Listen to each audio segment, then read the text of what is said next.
Do you have things sitting around your home that you just can't seem to get rid of?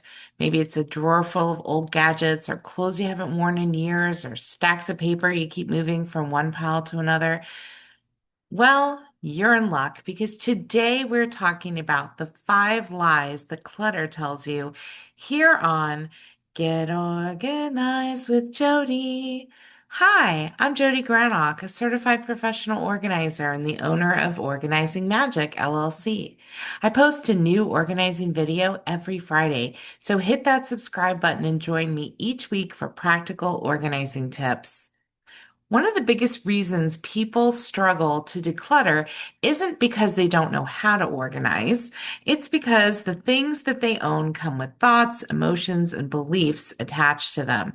Because clutter has a funny way of whispering little lies to us that sound completely reasonable. The problem is when we believe those lies, they keep us stuck. So today we're going to expose 5 of the biggest lies clutter tells us and what to tell yourself instead.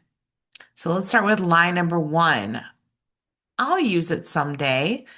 This is probably the most common lie of all. We keep bread machines we've never used, craft supplies from hobbies we quit years ago.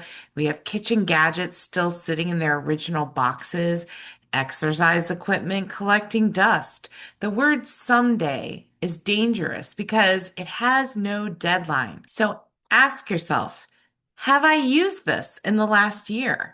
Do I have a specific plan to use it? If I needed it later, could I borrow, rent, or replace it? Instead of asking yourself, will I ever use this? Ask yourself, is my life today telling me I'll use it? And if the answer is no, it might be time to let it go. Lie number 2, I paid too much to get rid of it. This one is all about sunk cost.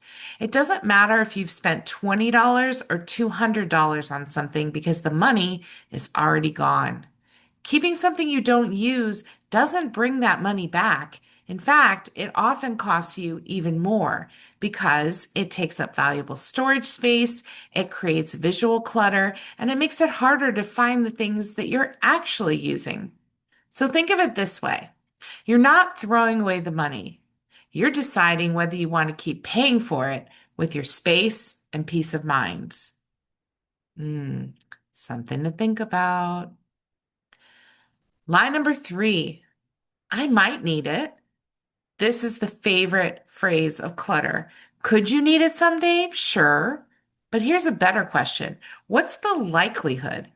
If you've kept something for 10 years and haven't needed it once, how likely is it that next week is suddenly going to be any different?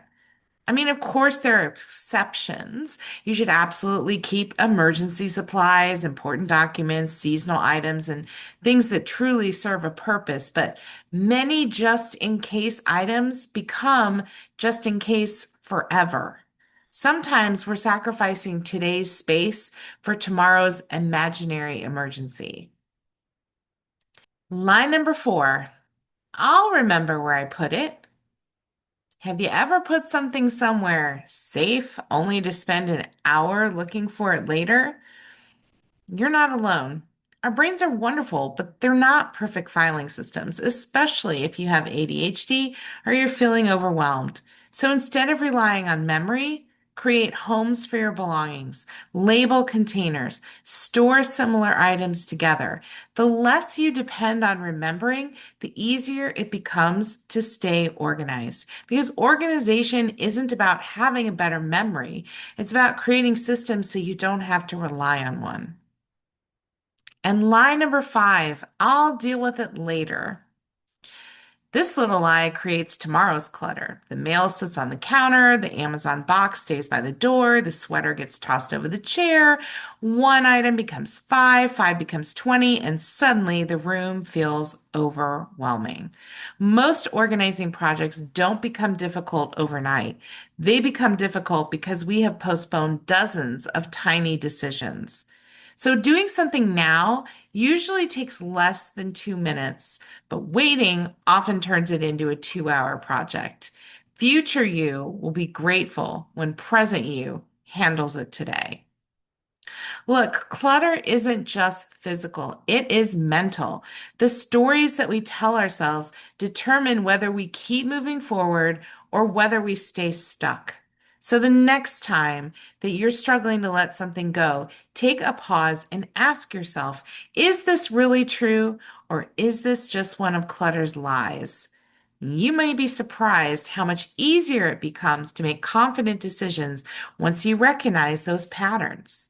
And I'd love to hear from you in the comments. Which of these five lies do you catch yourself believing the most? Or is there another lie that clutter keeps telling you? Share it below because your experience might help someone else who's struggling with the very same thing.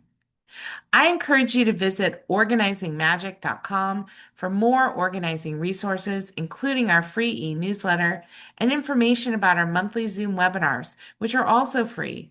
And remember that new videos drop every Friday, so be in the know and click like and subscribe before you go so you never miss a single video.